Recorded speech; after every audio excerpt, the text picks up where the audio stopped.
the growing of grapes. Yeah. Good thing to figure out in Napa Valley. Oh yeah, I thought that would be very practical. Yeah. So did you learn about growing wine grapes? And Yeah, it's helped me with my botanical interests. cool. You like wine?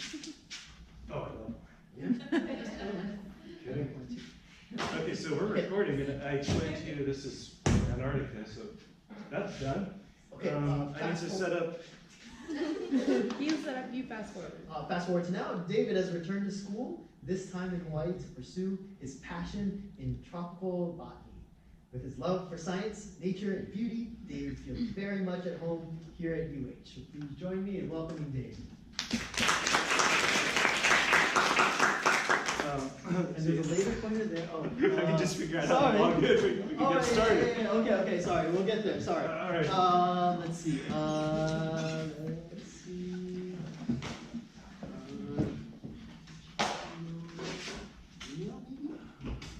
Gmail. If you just go to Gmail. Oh, okay. And then this looks like the right idea, right? You go there, and I think you can log in here. Oh, great. Does that look right? Yeah, perfect. Is that the right place? I know, right? Now, why did they even make us choose that? I don't think you should. I think you have to unchoose it. Unchoose what? No, I have that multi-factor authentication now. Yeah, I just had to set that up today. So you get to push every day. Yeah, it's dumb. Every day? Every day. Isn't this a beautiful box? It's plastic, right? Yeah. I mean, plastic is So I something think we your all email is up there. do. Oh, okay. So where do we go? This thing. Italia, And drive. Drive for slides. Woo! I feel Let's you go for so. drive, people. Yay! Yay! We can do this. All right. Is that the right thing? Oh yeah. Yeah? All right, if you want, it's an option. If you want the laser pointer, yep, you should be good to go. Oh, this is the laser. Oh, I'm sorry. Yeah. There's a button right here. That one right there is the pointing. Okay. This will be the next slide. Yeah, yeah. That's the biggest. Okay. Okay. Great. Okay. Thanks for that wonderful introduction. All right, please join me in welcoming David Ostwald to learn about plastics and mycoremediation.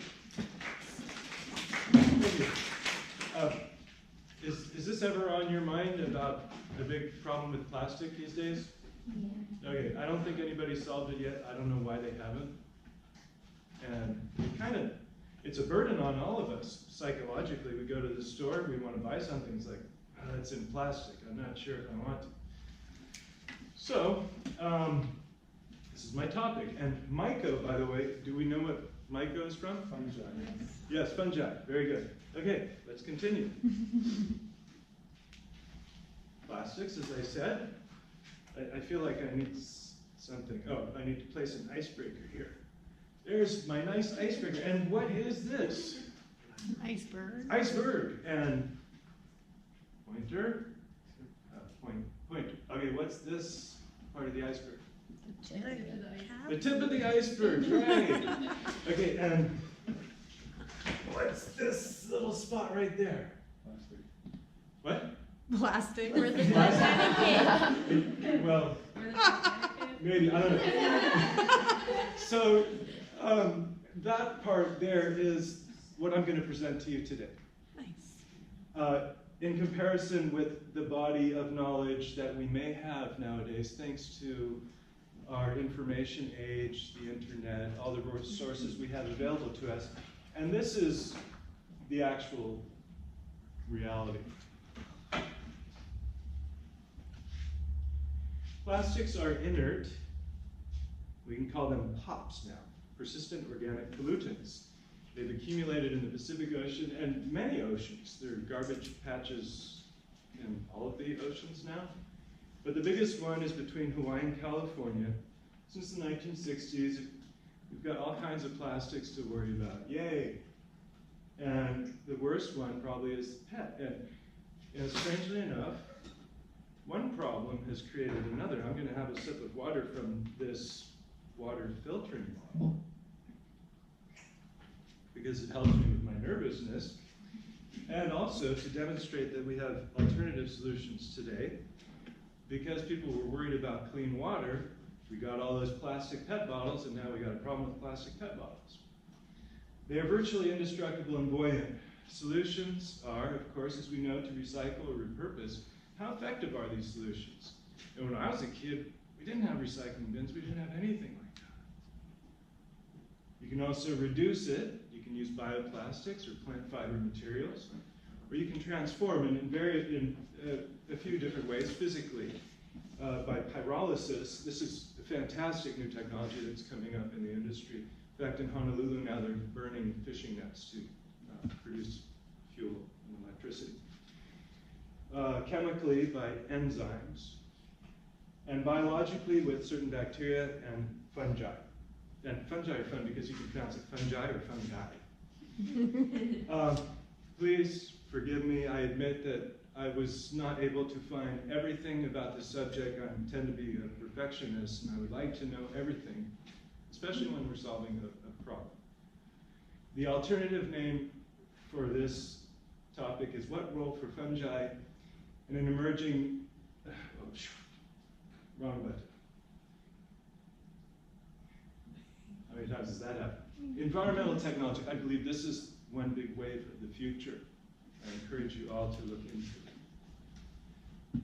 Okay, so my interest in this topic started when I saw this crazy video somebody sent me, or I don't know what it was, on Facebook. Fungi Mycelium. Mycelium, of course, means to change, like mutation. It was produced by this Austrian scientist, Katrina Unger. She's working in the Netherlands. It's a prototype. It's a terrarium environment. You see it's all enclosed. Who's seen this? Raise your hands, please. One of you has seen it. Would you guys like to see the video? Okay, let's go for it.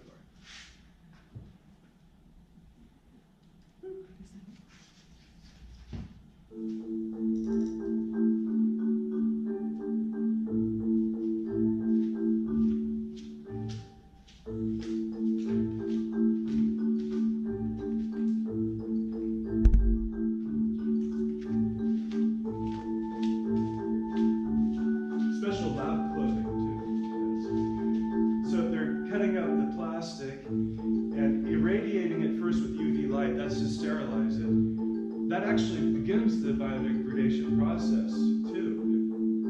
Then they're putting it in agar cups. You know, that's agar's growth medium, right? And here's the mycelia covering it and growing and eating the plastic.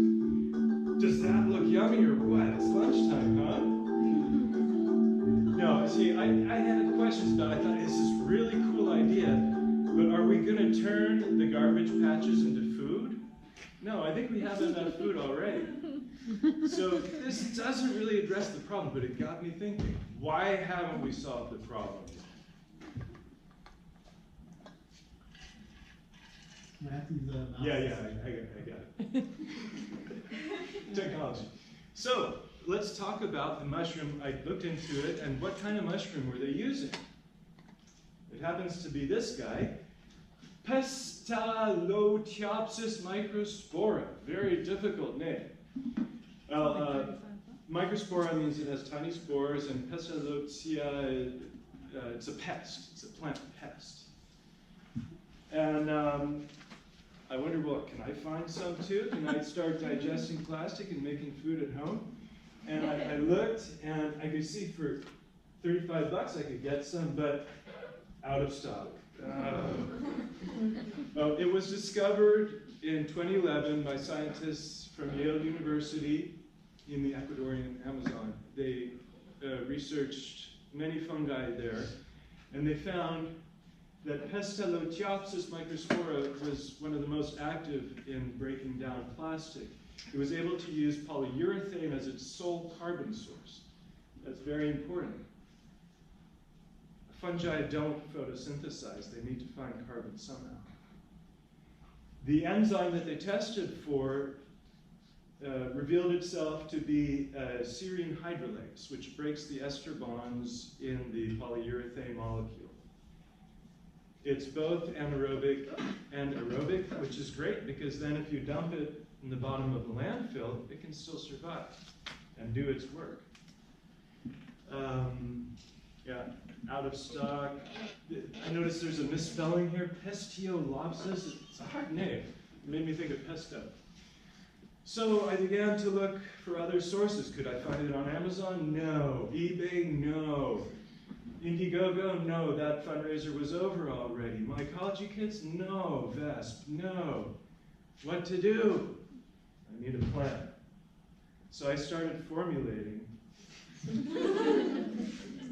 Oh, excuse me. I must be allergic to math or something. Oh, do you guys know what that is? This? Plastic. What? Plastic? No, this is a tissue culture. All right. So, my internet search continued. It was rough. And I had so many windows open on my computer. Each of these windows had more than one tab. But I did find some information in product detail for the culture that was out of stock. Wild specimens. Really? Of course, it comes from the jungle. And where do we live? Other people had been looking too. Here in 2012, somebody was asking where they can find it. Their answer, it's a common endophytic fungi. There's even been research here in Hilo done on this. And it happens to exist on the leaves of guava. Boom. Boom. You guys can look at these if you want. It's also on camellia leaf. There's articles about this too. And citrus peel.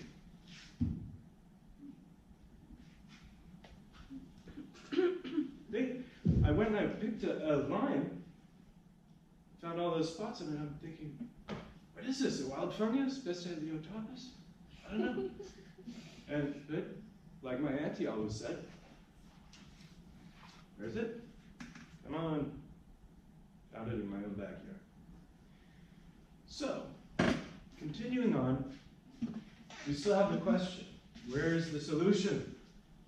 Let's review a little bit. Recycling, there's been efforts sent out, these giant floating collection tubes. Just recently, September 9th, was it? From San Francisco, they want to reduce the garbage patch by 90%.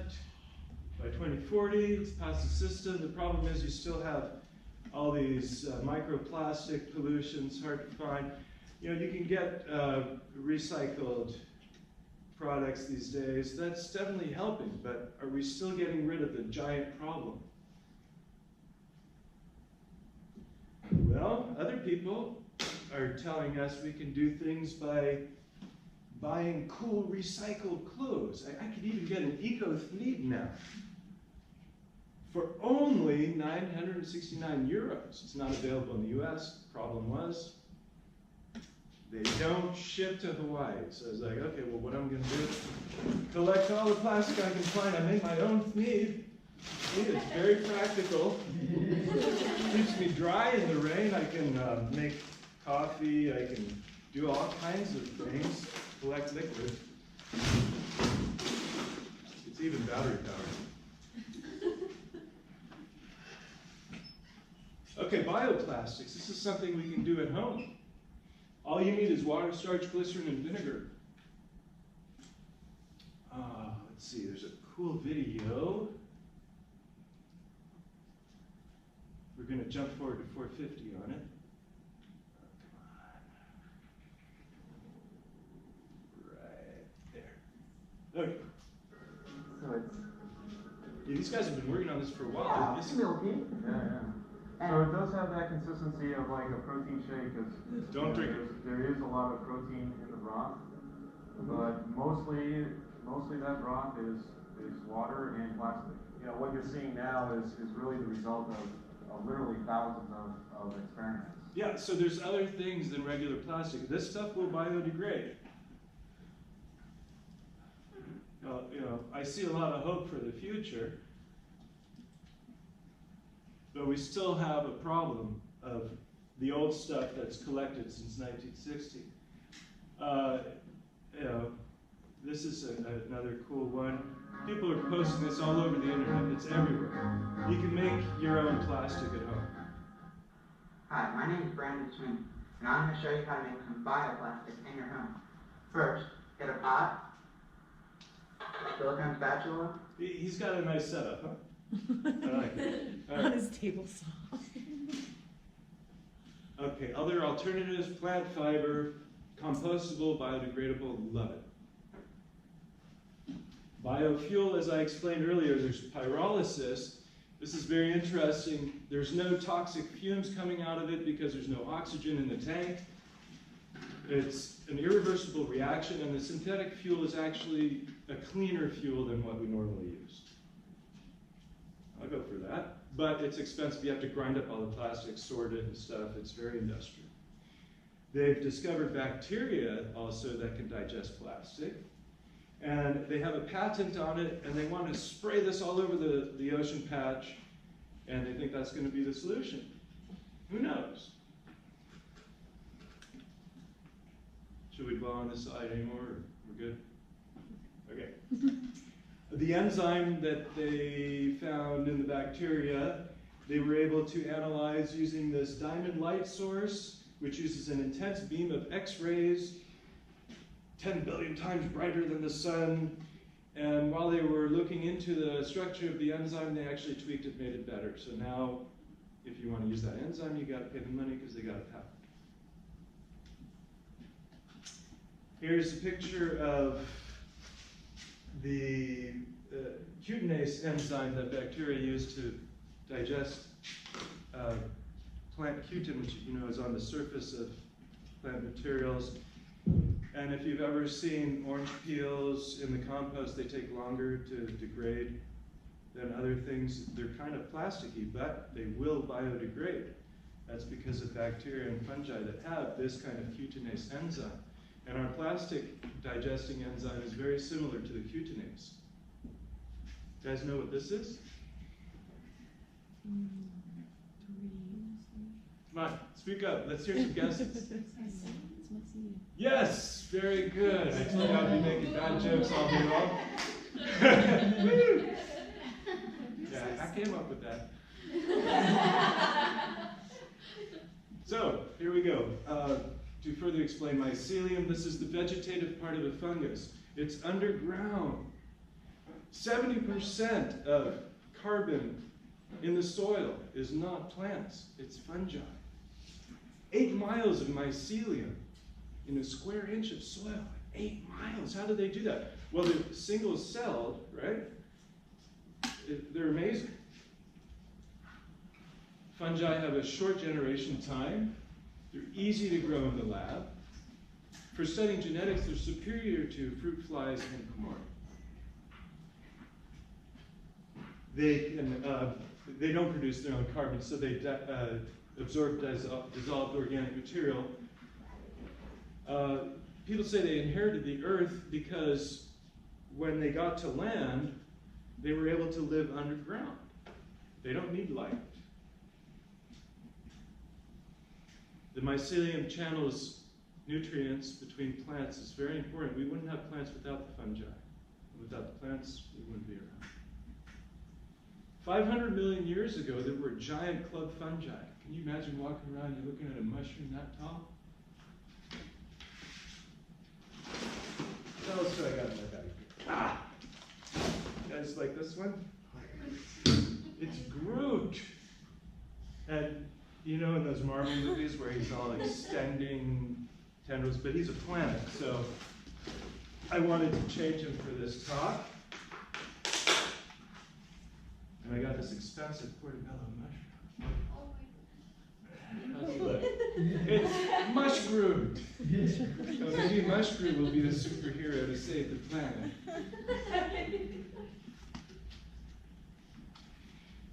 Mushrooms do sequester carbon dioxide.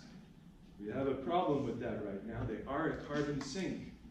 They provide antibiotics and antivirals because they are so closely related to the animal kingdom. In fact, people believe that the animal kingdom evolved from fungi.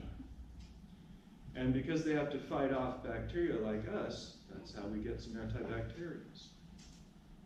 They're a huge source of our antibiotics, and they're produced commercially.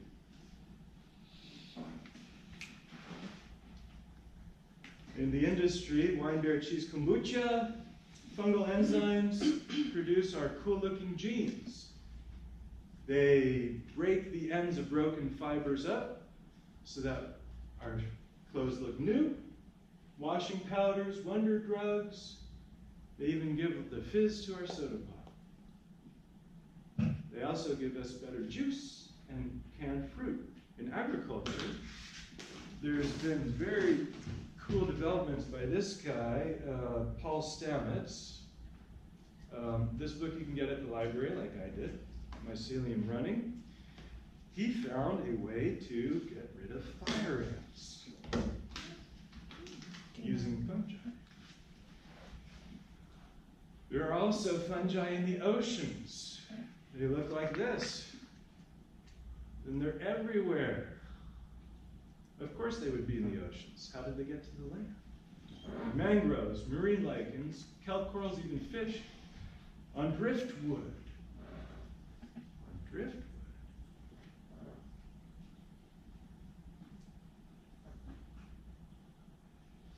The genetics have been well studied. In fact, there are sequences of Pestalothiopsis available online. So what's the gene for the enzyme? I couldn't find it yet. I don't have access to all the information.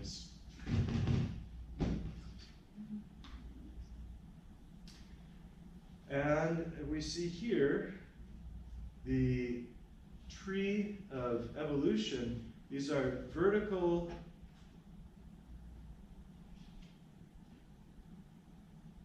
transitions, pathways, and horizontal pathways.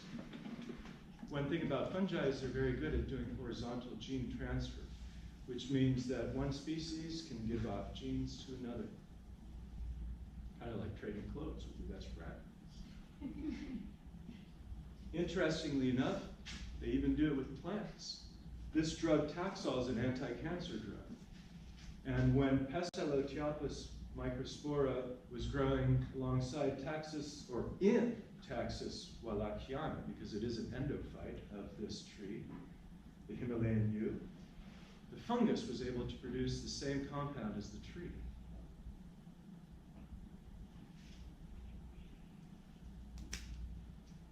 So we find more articles on the internet. Here in 2006, here in 2010, what's this one say? Some person on their own was able to discover a way for yeast to digest plastic. In 2014, before Fungi Muterium, this guy, I think in India, was growing fungi on diapers. I guess they have a problem with disposable diapers, and this was getting rid of the disposable diapers. I wouldn't be eating that product. Now, along with the Fungi Muterium, they're also marketing this nice fungi cutlery. I thought, this is ridiculous. Some solutions may fail to address the problem on a global scale. We need solutions that are practical. And some scientists are saying the garbage patch has actually slowed down. It may be already happening. Are the bacteria in the ocean, are there fungi attacking it? What's going on? Are the mutations, the evolution, is it already happening? You guys have any questions? Is that like it? Is that the end? Oh, well, since you mentioned it, actually, no. Okay. That was the false ending. I was ready to clap. And I told you I like Marvel, right? So I'm going to impress you with my vast list of citations and references. It goes on and on and on, like the internet. Huh? Yeah, I didn't. Post-credit scene. The post-credit scene, exactly. Yeah, the last movie they had, the credits went on forever. So hold on for a truly marvelous secret end. What? Remember I mentioned tissue culture, so I did find some online. This is a culture syringe. The Pestalothiopsis, let's review that. It's an ascomycete fungus, a plant pathogen. It actually causes fruit rot in tropical environments. It's very commonly known. And it can use polyurethane. The same way it can digest the rind of an orange, it can digest this or this. I mean, that might be worrisome to some people because they're worried, you know, all the plastic's going to disappear all of a sudden, right? So I also wanted to see if I could get my own wild type going, and I collected these items like I've shown you here. And then I devised my own grow serum because I didn't have malt extract agar or potato extract agar. And I made CBC GGN, woo!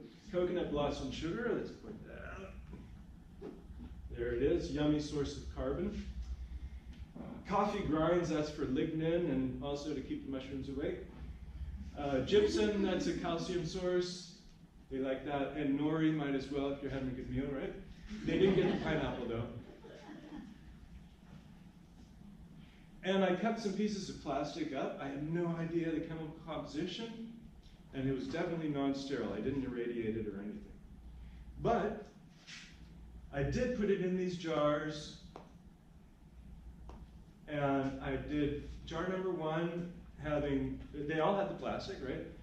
These first 2 have the growth medium, but the first one is the culture that I got online, and the second one is, well, I just dumped some pieces of leaves and rind in there. And then the third one is kind of a control where there is no carbon source other than the plastic.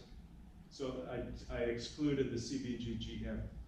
I'm not even saying that. I set them on the shelf, October 11th. There they are on my shelf in the kitchen, and I closed the door so they would have nice darkness. They like that. And I also put a bunch of lemon rinds in plastic bags. 3 different types of plastic bags, just picked at random. Wanted to see what would happen. And then I put this in a plant pot outside and covered it with soil and manure and just let it rot in the elements. Results after 5 weeks. Don't get too excited. Jar number 1. Jar number 2. And jar number 3. I invite you all to come check these out later. I don't see much change in them. Really, there's still plastic in there. There was some kind of moldy thing growing on this one, but it looks like it's down to the bottom. Here we've got particulate matters. I think that's the gypsum that came out of solution.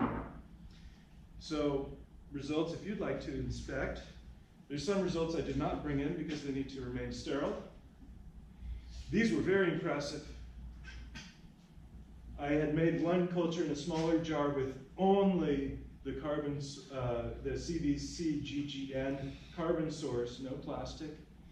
And I found that the mycelium of the Pestalothiopsis filled it completely to the extent where the liquid medium, you can see this is a liquid medium, had turned almost jelly-like, and there's like a covering of white mycelia over the top of it. It's excellent. And here, grown on grain, Pestalothiopsis will also grow very well on grain. It filled the bag completely. It even started growing upwards on the sides of the plastic. It hasn't broken through the bag yet. And it may not because, well, I shouldn't blow my secret yet. Results on the bags that I buried were also a nice surprise. Here we see this bag has broken apart. Here, there's some kind of fungus trying to break through. And in this bag, look at all this white mycelium growth. I don't know where it came from, but where else than from the citrus rinds that I put in there. So it's in our environment already. My next step, this is my top secret next project, is that I've transferred what was growing in that one bag of grain to a new medium, which I'm calling GGCGQP, containing grain and gypsum there, coffee grinds again for lignin and to keep them awake, quinoa, because who doesn't like quinoa with their grain, and I chopped up pieces of plastic. I hadn't done this before, and I put this all into the bag, and when I sterilized it, I think the plastic is now melted into the grain, so we'll see if the Pestalothiopsis likes to eat it this way. Perhaps the gene for the hydrolase will become activated once it's been given this yummy food.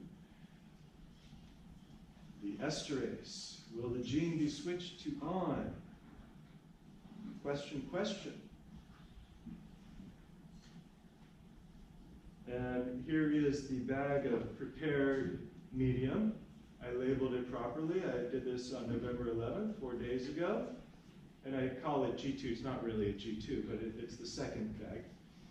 And the first bag, I have retained some of the culture in it, and I put a little casing over the top to see if I can get it to produce some mushrooms. The fruiting body, which is the diploid form of the mushroom.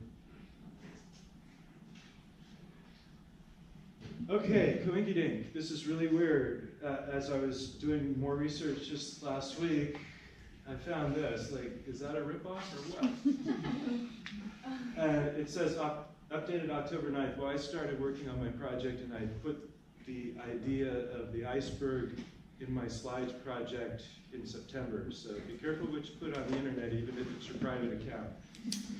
That's why some things that I'm going to present to you in a minute, I did not include in my slides because I don't trust the internet. Although we do rely on it, and it's a great tool for sharing information. Whatever you put up there is public. Oh, my proposal is this. Not. It's boom.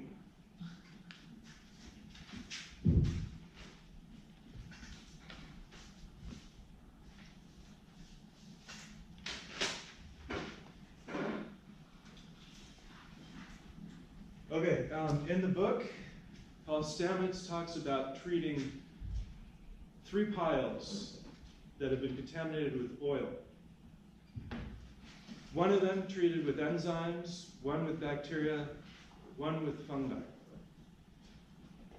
The first 2 were black and nasty, just still covered with oil. The third one, treated with fungi, had turned lighter color, brown. Eventually, plants were growing out of it. The fungi had metabolized the oil. I found that to be a great precedent. However, Paul doesn't mention anything about Pestalothiopsis in his book, neither does he mention anything about marine fungi. Step 1. No, that's not it.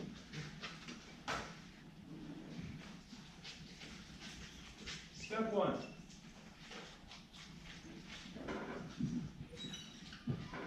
Cultivate. P. microspore.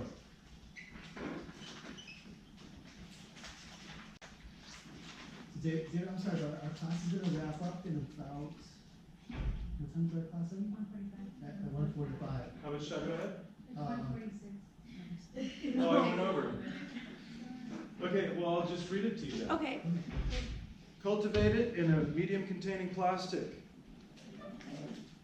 Inoculate landfills with this and repeat. Okay? Take this same culture and expose marine fungi to hopefully have some horizontal gene transference of the gene to produce the enzyme to digest plastic in the marine fungi. Cultivate these marine fungi in a marine system, and then inoculate the great garbage patch, and repeat.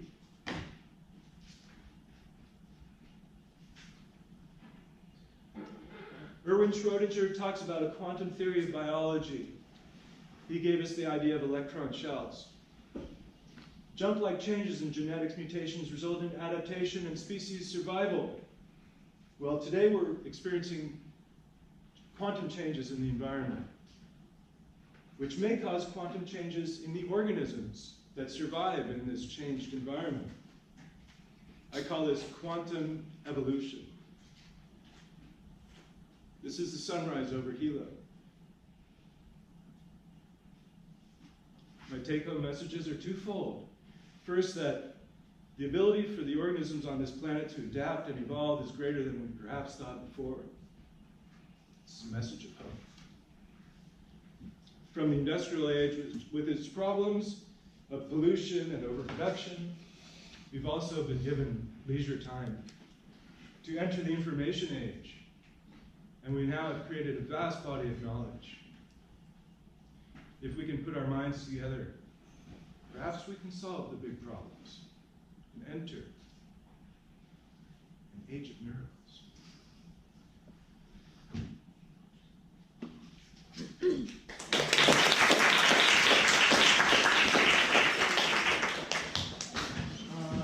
We have a really quick question. You good? Please put your response sheets on the way out. That'd be great.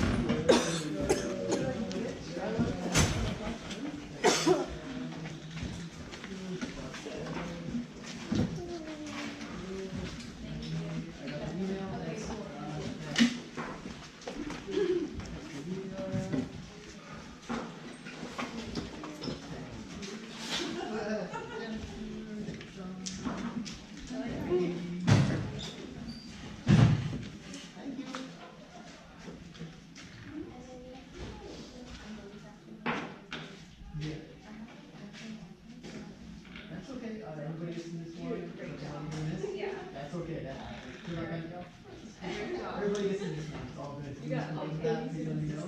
But that's that one. Where you gonna on community?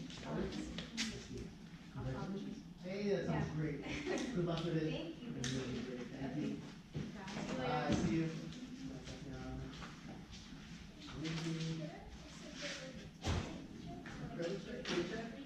Yeah. There's not really a grade, it's like regular time?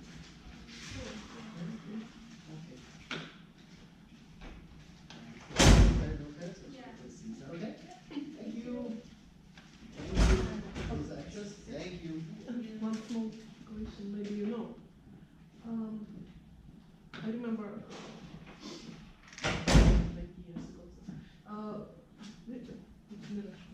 We had in our storage there were apricots, dried apricots from, I believe, from Central Asia. They usually sent to our area. And once it was lying more than 1 month in the storage where it was just cool, not freezer, not very cold. Not preserved? No. So I believe it was not preserved chemically in any way. So when I took it out, the plastic bag, there were worms, little worms, eating those apricots, but they were also eating the plastic. Amazing. It was all in holes. Wow. Yes. Little white. Why not? Little white holes. So they were eating plastic. Yes. Well, perhaps. Worms, probably Perhaps there's a lot of organisms that can do from this. Central Asia. Yeah. With fruits. Maybe it's flies. We throw away stuff. Research, of course.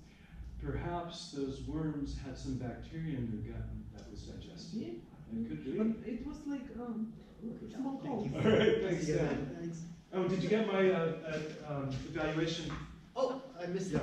For digestion. Got it. Thank you. All right. Have a good weekend. You too. I think I got into the camera.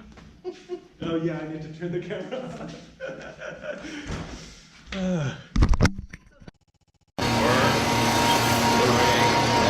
Aloha and welcome to The Golden Crucible, a free TV series about life in Hilo, Hawaii.